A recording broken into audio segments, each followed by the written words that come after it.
제 인생에서 가장 감동적으로 본 영화가 무엇인가 누군가 물으면 제겐 준비되어 있는 답이 하나 있습니다. 미션이라고 하는 영화입니다. 제 기억으로는 40년 된 그런 영화이고요. 제가 신학교 1학년 때 상영되었던 그런 영화입니다. 그 영화를 보았을 때의 감동이 잊혀지지 않습니다. 이 영화는 남미를 배경으로 18세기를 배경으로 하는 그런 영화인데요. 이 영화에는 이과수 폭포의 그 장엄함도 볼만했고요. 그리고 특별히 그 영화 음악이 오랫동안 화제가 되었던 그런 영화입니다. 그리고 이 영화의 곳곳에 나오는 대사들이 참 생각을 하게 하는, 특별히 신앙인들에게는 깊은 질문을 던지는 그런 대사들이 굉장히 많고요. 그리고 신학교를 막 입학해서 하나님을 섬기는 사람이 어디 서야 하고 어떻게 살아야 하는가라고 하는 질문을 가지고 있었던 제게는 여기 등장하는 두 사제들이 보여주는 그런 삶의 모습이 매우 큰 감동으로 다가왔었던, 큰 질문으로 다가왔던 그런 기억이 있는 영화입니다. 이 영화에는 두 명의 주인공이 등장하는 것을 여러분도 기억하시리라고 생각하는데요. 한 사람은 가브리엘이라고 하는 이름을 가지고 있는 예수의 사제입니다. 이 사람이 등장하는 시점은 이과수 폭포 위에 과란이라고 하는 원주민들이 있는데, 이 원주민에게 복음을 전하기 위해서 그 원주민을 찾아갔다가 순교한 한 사제가 폭포에서 떠밀려 내려온 시점입니다. 복음을 전하러 갔다가 순교한 사람을 보고서 이 가브리엘은 자신이 이제 그곳으로 가겠다고 결심을 하게 되죠. 그리고는 이 이과수 폭포 옆에 그 낭떠러지 아찔한 절벽을 두 손을 가지고 기어서 올라가는 그 장면이 그 영화의 압권 중에 하나 아닙니까? 그렇게 어렵게 찾아갑니다. 그러나 그들의 말을 알 수가 없었습니다. 말이 통하지 않는 상황에서 이 가브리엘이 선택한 방식은 오보의 연주였죠. 아름다운 음악을 가지고 내가 당신들에게 평화를 전하기 위해서 찾아왔다고 하는 메시지를 전했고요. 이 원주민들이 그 메시지를 받아들입니다. 그래서 이 사람을 받아들이고요. 그가 과란이라고 하는 이 족속들과 함께 생활하면서 그들에게 복음을 전하는 일에 성공한 그런 장면이 나옵니다. 이 영화에는 또 다른 어쩌면 상반된 그런 성격을 가지고 있는 주인공이 등장하는데, 로드리고 멘도사라고 하는 이름을 가지고 있는 인물입니다. 이 사람은 용병이었고, 그리고 때때로 이 원주민들을 사냥해서 노예로 팔아넘기는 악한 그런 사람이었습니다. 그는 원주민들을 동물처럼 취급했습니다. 잡아서 몇 푼의 돈을 받고 넘기는 것을 아무런 죄책감 없이 저지르던 사람이죠. 그는 용병이었고 노예 사냥꾼이라고 하는 악한 그런 모습으로 등장하는데, 이 사람이 어느 날 자신의 사랑하는 여인이 자신의 동생과 좋아하는 그런 관계를 가지고 있다는 것에 분노를 하게 되죠. 그래서 동생과 칼로 결투를 하다가 그 동생을 칼로 찔러 죽이고 살인하는 그런 경험을 하게 됩니다. 그 이후에 이 사람은 깊은 죄책감을 지울 수가 없었고요. 그래서 감옥에 갇혀 있는 동안 식음을 전폐합니다. 사람들이 가져다 주는 음식을 먹기를 거부하고요. 죽겠다고 그렇게 버티는 그런 상황이 벌어지게 되죠. 그때 사람들이 이에게 누구를 데려가서 만나게 하냐면 가브리엘 신부를 만나게 합니다. 가브리엘 신부는 그가 악한 사람이라고 하는 것을 지적합니다. 그러나 당신에게도 속죄의 가능성이 남아 있다고 그에게 말하죠. 그래서 참회의 길을 그에게 제시하게 됩니다. 그 제안을 이 멘도사가 받아들이게 되고요. 그래서 참회를 위해서 선택한 일이 뭐냐면, 자신이 잡아서 죽이기도 하고 노예로 팔아넘겼던 과란이족에게 가서 사죄하는 것, 이것이 참회의 길이었습니다. 그래서 이 멘도사가 이 가브리엘이 올라갔던 그 깎아지른 듯한 그 아찔한 그 절벽을 폭포수 옆에 그 절벽을 올라가게 되는데, 그러나 이 멘도사에게는 맨몸이 아니었죠. 이 멘도사에게는 그 무거운 짐꾸러미가 밧줄로 연결되어서 어깨에 그것을 끌고 그 맨몸으로도 올라가기 어려운 그 낭떠러지 같은 절벽을 기어서 올라가게 됩니다. 그가 끌고 갔었던 그 짐꾸러미에는 무엇이 있었냐면 칼이 있었습니다. 갑옷이 있었습니다. 그가 용병으로 살면서 사람을 죽이고 그리고 노예 사냥꾼으로 살면서 악을 저지를 때 사용했었던 그 예전에 그의 악을 상징하는 것들이 그 짐꾸러미에 있었습니다. 그것을 이제 어깨에 메고 그 절벽을 올라가게 되니까 당연히 여러분 넘어지고 쓰러지고 미끄러지고 그래서 본래의 자리로 돌아오고 실패하기를 반복하지 않았겠습니까? 여러 날을 그렇게 할 수밖에 없었습니다. 옆에서는 포기하라고 말하지만 멘도사는 포기하지 않죠. 그리고 드디어 이 절벽을 기어 올라가게 됩니다. 과라니족을 만나게 됩니다. 과라니족의 입장에서는 이 멘도사는 원수였습니다. 자신의 가족들을 죽인 사람이었고 끌고 간 사람이었죠. 당연히 과라니족의 한 젊은이가 칼을 들고 달려듭니다. 칼을 목에 대고 죽이겠다고 위협을 하죠. 그런데 여러분, 거기에서 아주 놀라운 반전이 일어나게 되지 않습니까? 이 과라니족은 이미 자신들이 이 가브리엘 신부를 통해서 예수 그리스도의 십자가 복음을 받아들인 사람이라는 것을 자각합니다. 그래서 원수였지만 하지만 이 멘도사를 용납하고 용서하죠. 그리고 용서하고 용납하는 그 상징이 무엇이었냐면 멘도사가 어깨에 짊어지고 왔던 그 짐과 연결되어 있는 밧줄을 그 칼을 가지고 잘라줍니다. 그리고는 그가 짊어지고 왔었던 그 과거의 죄악을 상징했던 것들을 폭포수 아래로 집어 던져줍니다. 그리고는 그를 얼싸 안아주죠. 여러분, 그 용서를 통해서 이 멘도사가 어떻게 변화된 삶을 살게 됩니까? 그가 다시 사제가 됩니다. 그리고 과라니족에게 찾아가서 그들과 함께 살면서 복음에 따라서 살아가게 되고요. 그리고 나중에는 이 과라니족이 서양의 그 사람들에 의해서 침략을 당할 때 끝까지 과라니족의 편에 서서 싸우다가 순교하는 그런 장면을 보여줍니다. 사랑하는 여러분, 저는 이 모습을 통해서 사람을 변화시키는 능력이 어디서부터 오는가를 깊이 생각하지 않을 수가 없었습니다. 여러분, 정죄하에 마땅한 사람이었고 죄인이라고 침받아 마땅한 사람이었고 그리고 때로는 그 분노로 말미암아 칼로 찔러 죽여야 마땅한 사람이었지만 과라니족은 이미 예수 그리스도의 복음을 받아들인 사람들이었고 그래서 그 이 원수를 사랑으로 용납하고 받아들였습니다. 정죄 대신에 분노 대신에 사랑으로 받아 주었습니다. 그러자 그 악한 사람이 변화되고 새로운 삶을 살아가는 모습을 보여주고 있다는 것이죠. 여러분, 이것이 복음의 내용이라고 믿습니다. 사람은요, 누구나 다 죄의 짐을 지고 살 수밖에 없습니다. 왜냐하면 우리는 다 완전하지 못하기 때문입니다. 우리도 하나님 앞에서 크고 작은 죄를 지을 수밖에 없는 그런 연약함을 가지고 있기 때문입니다. 그래서 여러분 사람은요, 다 드러나진 않지만 죄의 무거운 짐이 있고 그리고 죄의식이 있고 죄책감이 있습니다. 그런 무거운 짐이 때때로 자기 비하와 수치심으로 드러나기도 하고요. 또 어떤 사람에게는 우울로 드러나기도 하고요.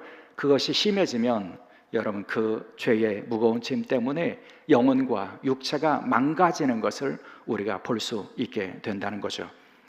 때문에 여러분, 복음의 능력이 우리에게 필요하다고 할 수 있습니다. 왜냐하면 복음은 모든 죄인들을 그가 어떤 죄를 지었든지 예수 그리스도께서 십자가 사랑으로 용납하시고 새롭게 하신다는 복음의 진리를 우리에게 전해주고 있기 때문이죠. 사랑하는 여러분, 성경에서 만나는 하나님은 어떤 하나님이십니까? 물론 심판하시고 책망하시는 하나님이시지만 여러분, 성경에서 만나는 하나님은 용서하시는 하나님이십니다. 오늘 우리에게 본문으로 주시는 출애굽기 34장에서 하나님께서는 당신을 모세에게 보여주셨는데요, 그리고 친히 선언해 주셨는데요. 당신이 어떤 분이신지를 말씀해 주셨는데요. 하나님은 자비와 은혜가 풍성하신 하나님, 노를 품지 않으시는 하나님이라고 말씀해 주십니다. 자비와 은혜가 풍성하시기 때문에 오래 참으시기 때문에 회개할 기회를 주시는 분이시라고요. 동시에 하나님은 인자와 또 진실이 풍성하신 하나님이시기 때문에 죄를 회개하는 사람들을 용서하시는 하나님이시라고 말씀해 주십니다. 그런 하나님을 시인은 이렇게 노래합니다. 시편 103편 12절. 동이 서에서 먼 것 같이 우리의 죄가를 우리에게서 멀리 옮기셨도다. 하나님은요, 우리의 죄를 옮겨주시는 분이시라고요. 여러분, 동과 서가 반대인 것처럼 우리를 죄에서 옮기시고 새롭게 하시고 깨끗게 하시는 분이시라고 말씀해 주십니다. 우리의 죄를 도말하시는 분이시고요, 우리의 죄를 기억지 아니하시는 분이시라고 말씀해 주십니다. 그런 하나님의 성품을 삶과 말씀을 통해서 보여주신 분이 예수 그리스도이십니다. 예수 그리스도, 그분은 죄인들을 용납하시고 받아주시고 그를 새롭게 하시는 분이시라고 하는 것을 오늘 본문에서 보여주고 계시기 때문이죠. 오늘 우리에게 본문으로 주시는 요한복음 8장의 내용은 이런 것입니다. 예수님께서 예루살렘에서 사역하시는 장면을 보여줍니다. 저녁에는 감람산으로 가셨습니다. 그곳에서 기도하셨습니다. 그리고 아침이 되면 예루살렘 성 안으로 들어오셨습니다. 그리고 많은 사람을 가르치셨습니다. 그런데 예수님이 가르치시는 그 자리에 이 종교 지도자들이, 바리새인들과 서기관들이 한 여인을 끌고 찾아옵니다. 그리고는 질문을 던지게 되는데 그 질문은 오늘 요한복음의 기자에 의하면 시험이었다.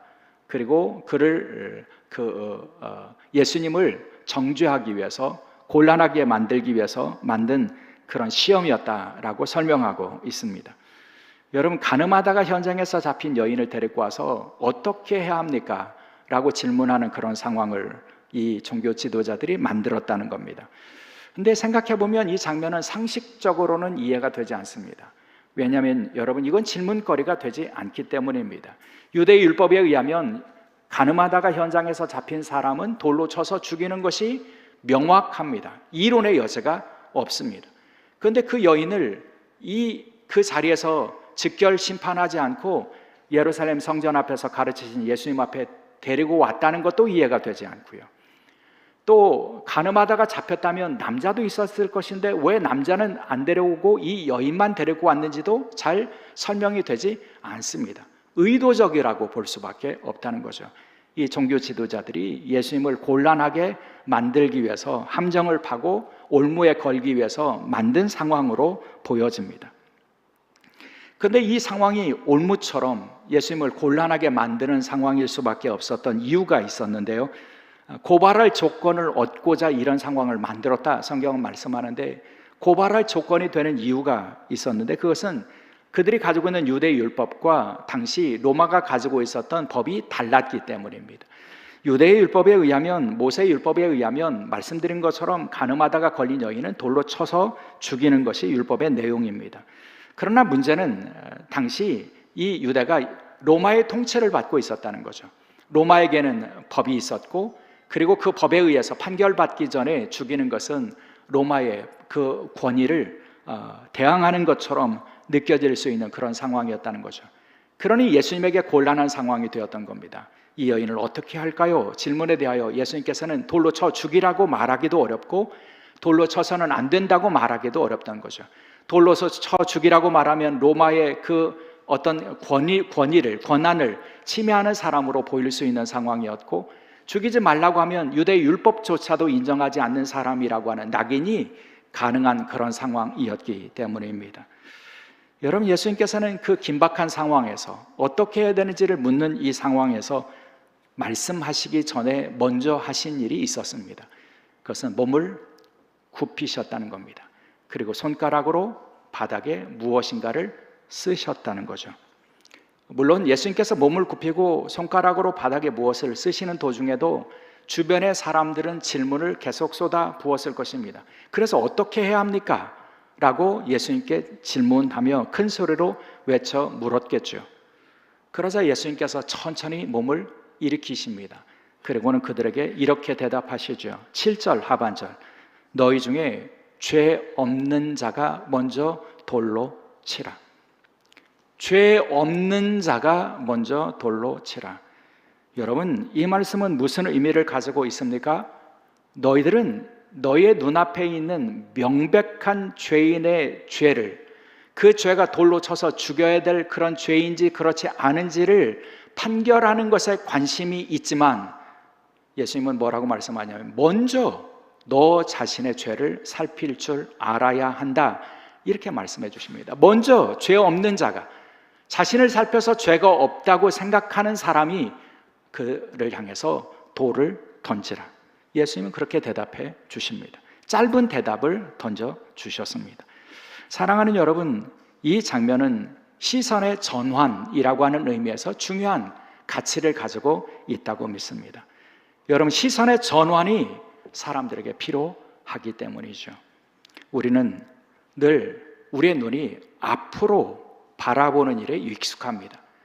여러분, 우리의 눈은 앞을 보게 되어 있기 때문에 우리는 내 앞에 있는 사람들을 바라보는 일에 익숙합니다. 내 앞에 있는 사람이 어떻게 생겼는지, 그 사람의 생김을 판단하고, 내 앞에 있는 사람의 모습이 어떠한지 그것을 평가하고, 내 앞에 있는 사람들을 평가하고 판단하는 일에 여러분, 우리의 눈은 특화되어 있습니다. 그런데 잘 못하는 것이 있죠. 여러분, 그 눈을 우리 자신을 살피는 일에, 사용하는 일에 우리는 익숙하지 않다는 것입니다. 우리는 늘 밖에 있는 사람들, 내 앞에 있는 사람들을 보고 판단하느라고 우리 자신을 살피는 일에는 게으르고, 그리고 무지한 것을 우리가 경험하게 된다는 거죠. 그런 사람들을 향해서 예수님께서는 산상수훈에서 어떻게 말씀해 주십니까?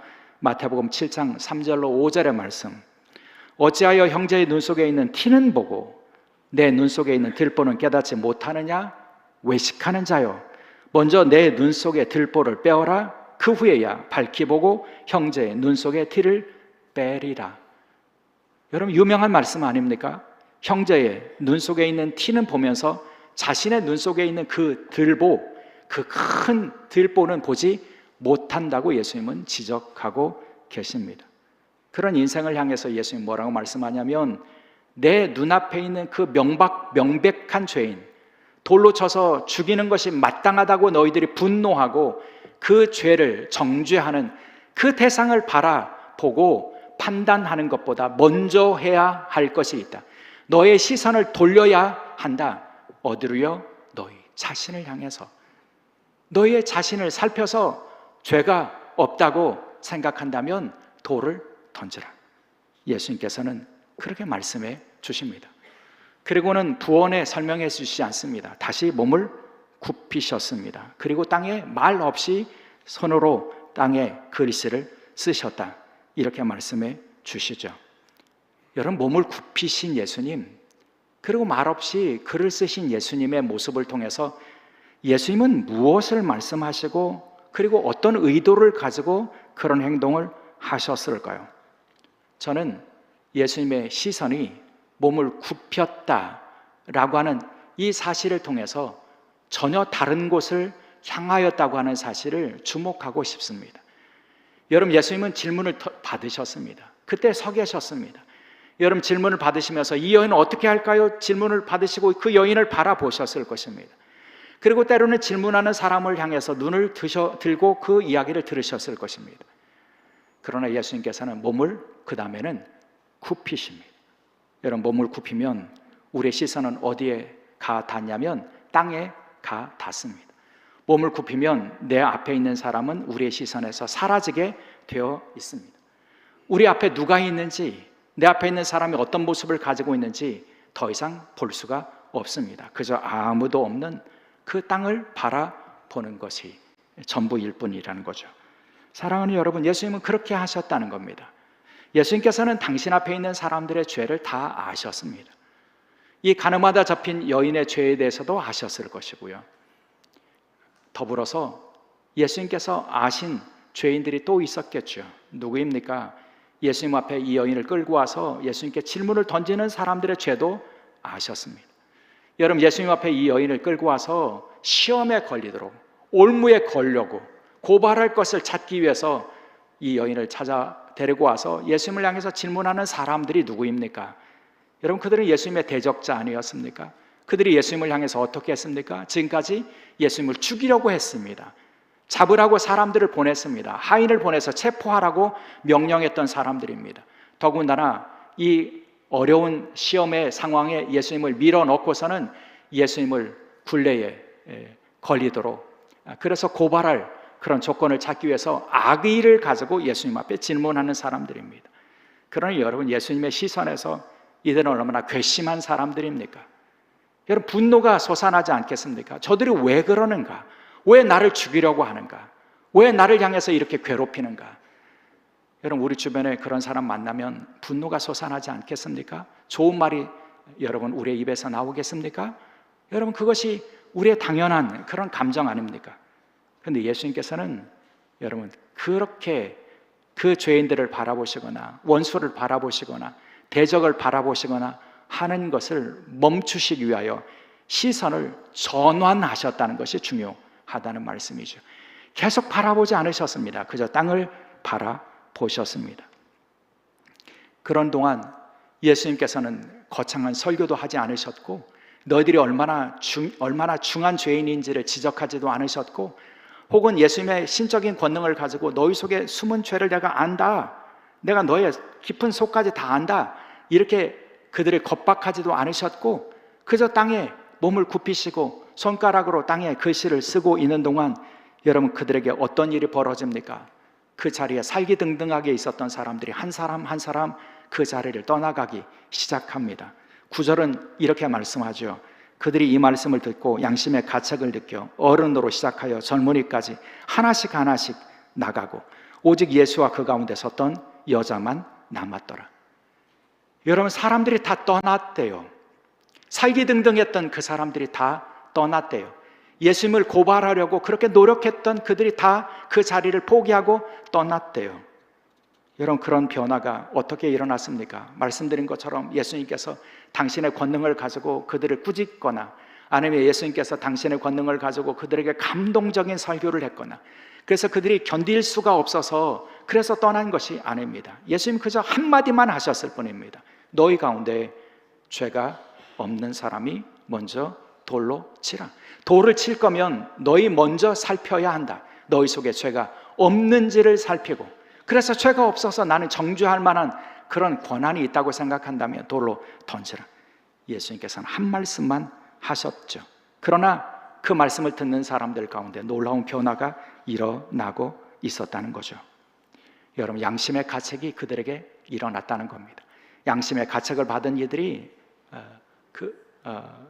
나이 같은 어른으로부터 시작해서 젊은이까지 그 자리에서 다 떠났다, 이렇게 말씀하죠.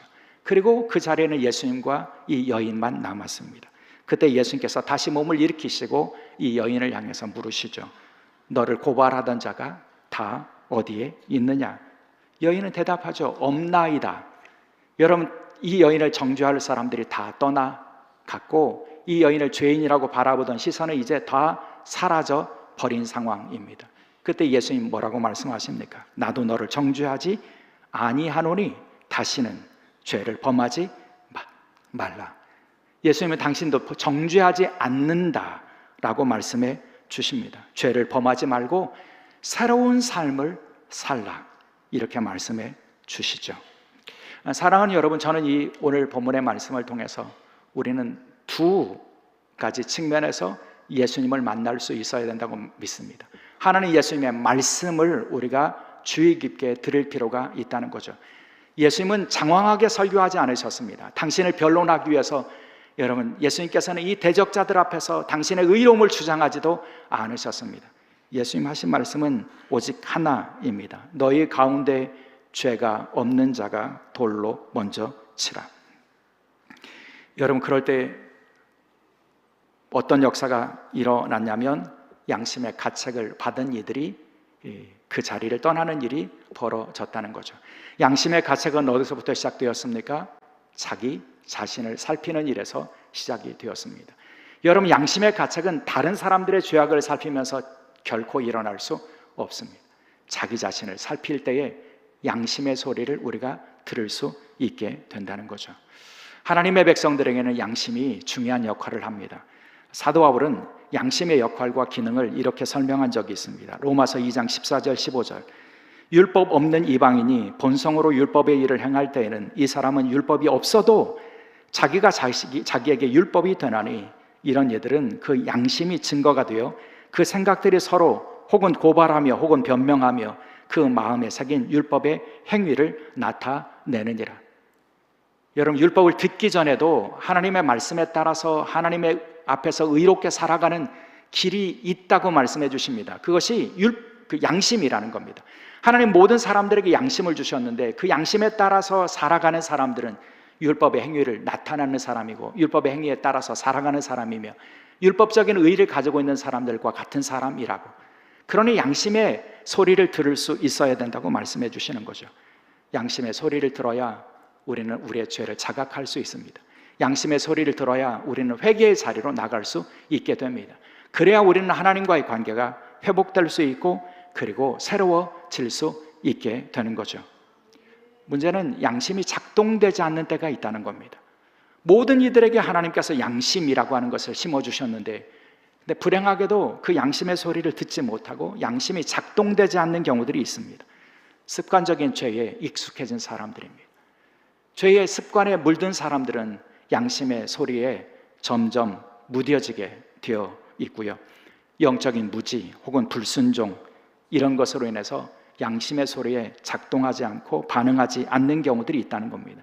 이것을 사도 바울은 뭐라고 말씀하냐면 양심의 화인을 맞은 자 이렇게 말합니다.